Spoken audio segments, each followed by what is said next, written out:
1947 में Indian subcontinent दो parts में बंट गया।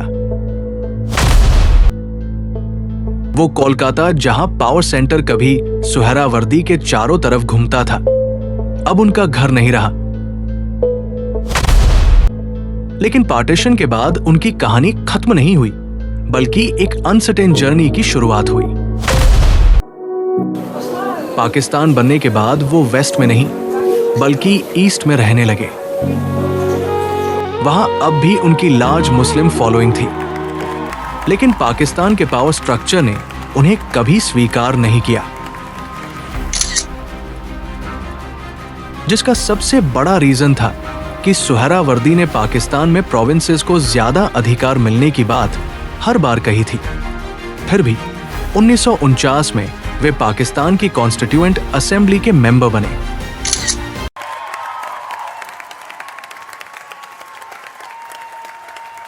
जिन्ना के जिंदा रहते सुहरावर्दी को कोई बड़ा इंपॉर्टेंट रोल पाकिस्तान में नहीं मिला, लेकिन जिन्ना की मौत और लियाकत अली खान की हत्या के बाद पाकिस्तान की पॉलिटिक्स में नए पॉलिटिकल डायनामिक्स बनने लगे। लेकिन ईस्ट और वेस्ट पाकिस्तान के पॉलिटिकल डिफरेंस सुहरावर्दी को जल्दी ही समझ आ गया। 1950 के दशक में सुहरावर्दी ने एक यंग लीडर शेख मुजीबुर रहमान के साथ मिलकर अवामी लीग को स्ट्रॉन्ग किया।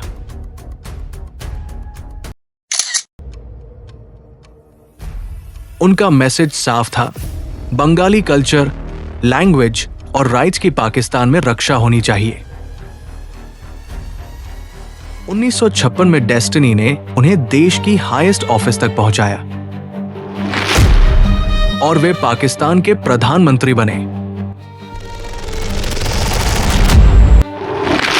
वो पाकिस्तान के 5वें प्रधानमंत्री बने।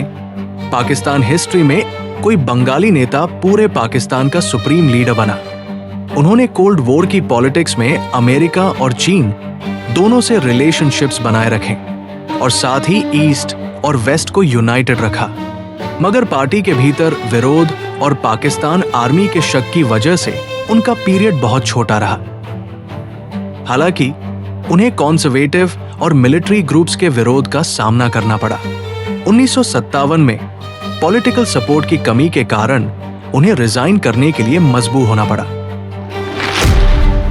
1958 में अयूब खान ने मार्शल लॉ लागू कर दिया और पॉलिटिकल पार्टीज पर बैन लगा दिया। अयूब खान ने सुहरावर्दी को जेल में डाल दिया। उन पर करप्शन और पॉलिटिकल कॉन्स्पिरेसीज के आरोप लगाए गए, लेकिन कोर्ट में कोई सबूत साबित न हो पाया। जेल से आकर उन्होंने ऑपोजिशन पार्टीज को जोड़ा और अयूब खान की डिक्टेटरशिप के अगेंस्ट एक कॉमन ऑपोजिशन पार्टी 1962 में बनाई।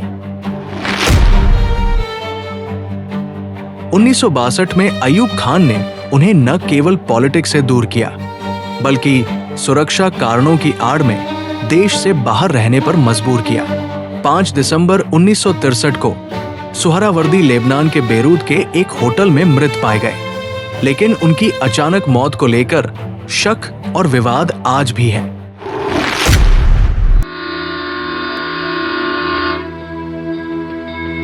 हुसैन शहीद सुहरावर्दी, जिसने 1946 में बंगाल पर इलेक्टोरल विक्ट्री के साथ मुस्लिम लीग को वो पॉलिटिकल स्ट्रेंथ दिया जो उसे अब तक किसी भी इंडियन प्रोविंस में नहीं मिला था। इसी इलेक्टोरल ट्रायम्फ ने मोहम्मद अली जिन्ना को भारत के पार्टीशन के लिए डिसाइसिव बेस दिया था। परंतु वही पार्टीशन जो भारत से पाकिस्तान को वर्ल्ड मैप पर लेकर आया था, उसी सुहरावर्दी को अपने घर यानी कलकत्ता को छोड़कर जाना पड़ा।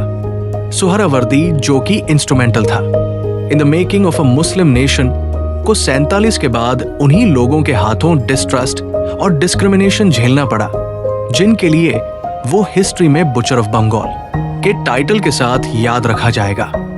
जब उन्होंने अपने ही बंगाल में इनोसेंस पर हो रहे हमले को रोकने के लिए कुछ नहीं किया, सिर्फ इसलिए क्योंकि वो बंगाली तो थे पर मुस्लिम नहीं थे।